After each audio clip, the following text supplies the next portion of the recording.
ஆண்டிமலை என்ற பகுதி மலைப்பகுதி. இது வந்து மலையாண்டல்லி என்ற வில்லேஜ் பக்கத்தில் இருக்குது. காவிரிப்பட்டினம் அடுத்தது வந்து மலையாண்டல்லி இருக்கக்கூடிய ஒரு மலை பேர் ஆண்டிமலை. இதனுடைய ஒரு சின்ன ஒரு பக்கத்தில் ஒரு சிவன் கோயில் ஒன்று இருக்குது. ஒரு கோயில் ஒன்று இருக்குது. அந்த கோயில் பக்கத்தில் ஒரு சின்ன 2 பாறை ஒன்று மேலே ஒன்று எடுக்கிற மாதிரியான ஒரு பாறை இருக்குது. அதனுடைய ஒரு பகுதியில் வந்து ஏராளமான குறியீடுகளை கொண்ட ஒரு பாறை ஓவியம். இதை வந்து இந்த பாறை ஓவியத்தை அப்படியே வந்து நம்ம பெரிய கோட்டப்பள்ளி பாறை ஓவிய தொகுதியோடு அதிகமாக 500க்கு மேலே இதே மாதிரியான பாறை ஓவிய குறியீடுகள் பார்த்தோம். அதே மாதிரியான பாறை ஓவிய குறியீடுகள் தான் அதிகமாக இருக்குது.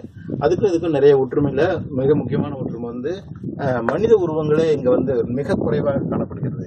அந்த மனித உருவங்கள் இருந்தால் கூட அந்த உருவங்கள் வந்து ராக்காசி என்று சொல்லக்கூடிய அந்த வகையை சார்ந்த அந்த உருவங்கள் தான் இங்கே சில உருவங்கள் காணப்படுகின்றன. மற்றபடி எல்லாமே வந்து குறியீடுகள் தான். நாம் ஏற்கனவே அங்கே பார்க்கும்போது ஒரு விஷயத்த சொன்னோம். என்னன்னு கேட்டிங்கன்னா, இந்த குறியீடுகள்லாம் எதை குறிக்கின்றன? மொத்தம் இந்த கிருஷ்ணகிரி மாவட்டத்து பாறை ஓவியங்களை பற்றி ஆய்வு பண்ணும் பொழுது நாம் வந்து 3 முக்கியமான கேள்விகளை மனசில் வச்சுன்னு தான் நம்ம பார்க்க வேண்டியதாக இருக்குது. அதில் வந்து மிக முக்கியமானது வந்து இந்த பாறை ஓவிய குறியீடுகள் எதை மையமாக வைத்து வரையப்பட்டன, அல்லது அந்த குறியீடுகள் விளக்கும் பொருள் என்ன என்பது ஒன்று. இரண்டாவதாக, இந்த குறியீடுகளுக்கும் சிந்துவெளி குறியீடுகளுக்கும் ஏதேனும் ஒற்றுமை இருக்கிறதா என்பது இரண்டாவது ஒரு கேள்வி. மூன்றாவது கேள்வி வந்து இந்த குறியீடுகளுக்கும் இந்தியாவின் மிக தொன்மையான எழுத்தாக கருதப்படக்கூடிய பிராமி எழுத்துக்களுக்கும் தொடர்பு இருக்கிறதா என்பதை அறியும் முயற்சி. இந்த 3 கேள்விகளை மனதில் வைத்துதான் நாம் இந்த பாறை ஓவியத்தை அணுக இருக்கிறோம். முதலாவதாக, இந்த குறியீடுகளை தவிர்த்து வேறு எதுவும் இந்த பாறை ஓவியங்களில் விஷயங்கள் இருக்குன்னா, அதாவது எதையாவது விளக்குவதற்காக இந்த பாறை ஓவியங்கள் வரையப்பட்டிருக்குன்னா என்ற கேள்விக்கு விடையாக இந்த ஓவிய தொகுதியை நாம் பதிலாக கூறலாம்.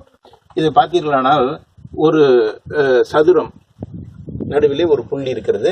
இந்த சதுரத்தில் கூட பார்த்தீர்களானால் ஒரு பக்கம் ஒரு கல் நீட்டி இருக்கிறது, இந்த பக்கம் இந்த கல் நீட்டி இருக்கிறது, இது இந்த கல் நீட்டி இருக்கிறது, இது இந்த பக்கம் நீட்டி இருக்கிறதாக கொள்ளலாம். இது வந்து ஒரு கல்லறை, டால்மன் என்று சொல்லுகிறார்களே, அதனுடைய தரைப்படம் போன்று இருக்கிறது.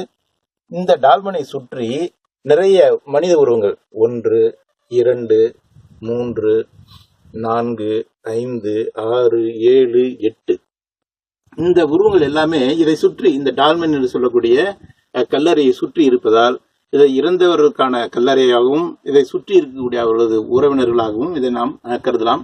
ஆனால் இந்த மனித உருவங்களில் மிக முக்கியமானது, மற்ற மனித உருவங்கள் போல் கால் கையோடு இல்லாமல் ஒரு கோட்டை வரைந்து அதற்கு 2 வடிவங்களை கைகளாகவும் கால்களாகவும் காட்டும் இந்த ராக்காசி என்று சொல்லக்கூடிய இந்த மாதிரியான உருவங்கள் தான் அங்கே அதிகமாக காணப்படுகின்றன. ஒரிஜினலாக இருக்கக்கூடிய மனித உருவங்களை காட்டிலும் இது மாதிரியான மனித உருவங்கள் தான் இந்த பாறை ஓவியத்தில் காட்டப்பட்டிருக்கின்றன. இது ஒரு செய்தி.